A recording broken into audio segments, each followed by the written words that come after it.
कोयटा से 113 किलोमीटर दूर एक पहाड़ी सिलसिला है जिसे ख्वाजा इमरान का पहाड़ी सिलसिला कहा जाता है। इस पहाड़ी सिलसिले में शांजला और शीला बाग के दरमियान दुनिया की सबसे बड़ी रेलवे टनल है जिसे खोजिक टनल कहते हैं।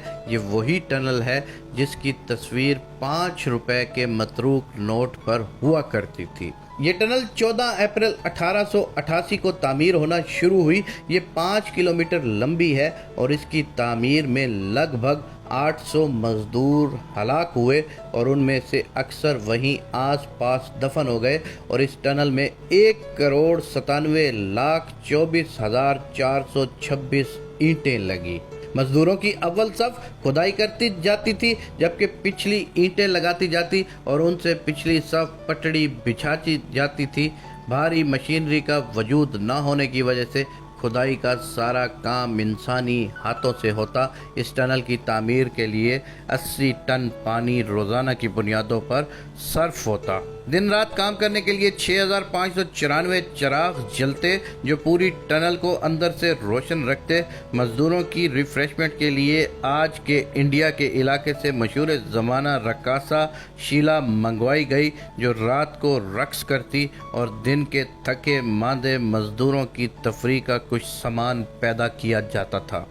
अब आइए इस दिलचस्प और अजीब टनल के सबसे मज़ेदार पहलू की तरफ। इस टनल के इंजीनियर जिसने इसका सर्वे किया था उसके मुताबिक अगर पहाड़ के दोनों तरफ से इस टनल की खुदाई की जाए तो 3 साल 4 माह और 21 रोज़ बाद दोनों तरफ से खुदाई करने वाले मजदूर एक दूसरे से आन मिलेंगे। 5 सितंबर 1891 को इंजीनियर्स के लगाए और बताए गए तखमीने के मुताबिक इस टनल ने मुकम्मल होना था। मुकर्ररा तारीख नज़दीक से नज़दीक आती जा रही थी और सिरा नहीं मिल रहा था। चंद लोगों ने अफवाहें उड़ाना शुरू कर दी कि मजदूर रास्ता भूलकर रास्ते से हट गए हैं। इंजीनियर्स ने गलत सर्वे किया। नाकिस मंसूबाबंदी की वजह से करोड़ों डूब जाएंगे मगर इंजीनियर पुरुमीद था। मुकर्ररा तारीख को दोनों तरफ आने वाली और बिछाई जाने वाली पटड़ी के आखिरी बोल्ट लगने थे। दिन 12 बजे तक टनल के अंदर से कोई खबर ना आई।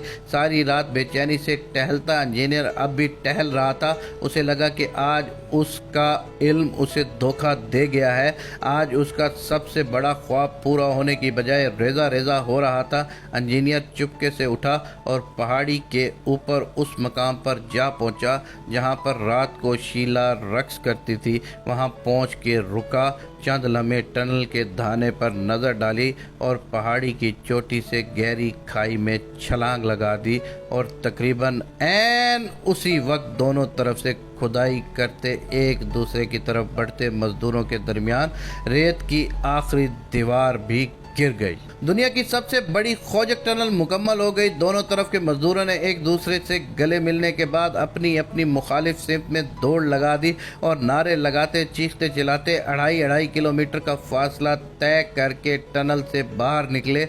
दोनों तरफ जश्न का समा बरपा हो गया।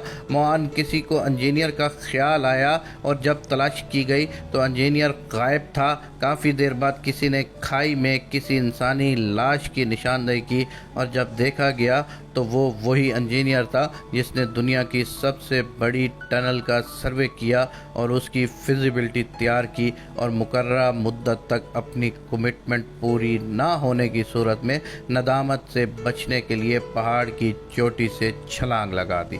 तारीख में इस जैसे कई वाक़यात मिलेंगे मगर तमाम के तमाम काफरों के हाँ अगर आज के जिम्मेदारान होते तो यकीनन दरमियान में ही छोड़कर किसी नई तरफ से शुरू करा देते और अगर फिर भी कामयाब ना होते तो पहाड़ से छलांग लगाना तो दूर की बात आंखें तक नीची ना करते। अपने मुल्क में बड़ी से बड़ी आफत मुसीबत या हादसे पे जिम्मेदारान यूं बगले झाड़ देते हैं जैसे कुछ हुआ ही नहीं।